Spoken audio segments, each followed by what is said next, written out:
रत्नागिरी जिल्ह्यामध्ये सध्या मुसळधार पाऊस कोसळत असल्या कारणामुळे संगमेश्वर मधील एका संरक्षण भिंतीला तडे गेल्याचे धक्कादायक घटना घडल्याचं समोर आलंय। मुंबई गोवा महामार्गावरील बेजबाबदार ठेकेदाराच्या निकृष्ट कामाचा नमुना संगमेश्वर तालुक्यामधील कुरधुंडा येथे समोर आलाय। कुरधुंडा येथे उभारण्यात आलेल्या भल्या मोठ्या संरक्षण भिंतीला तडे गेले असून ही भिंत कोसळण्याची भीती या ठिकाणी निर्माण झाली।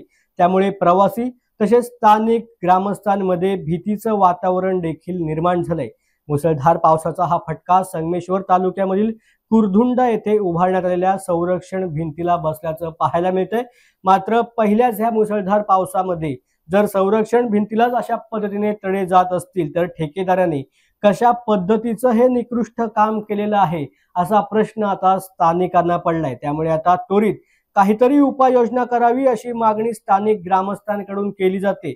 मात्र सध्या त्या ठिकाणी असलेले प्रवासी आणि स्थानिक नागरिक हे भीतीमध्ये असल्याचं पाहायला मिळतंय। प्रवासी वर्ग देखील ह्या संरक्षण भिंतीच्या बाजूने प्रवास करत असताना भीतीमध्ये असल्याचं पाहायला मिळतंय। मुंबई गोवा महामार्गावरील निकृष्ट कामाचा नमुना संगमेश्वर मध्ये पुन्हा एकदा समोर आलाय।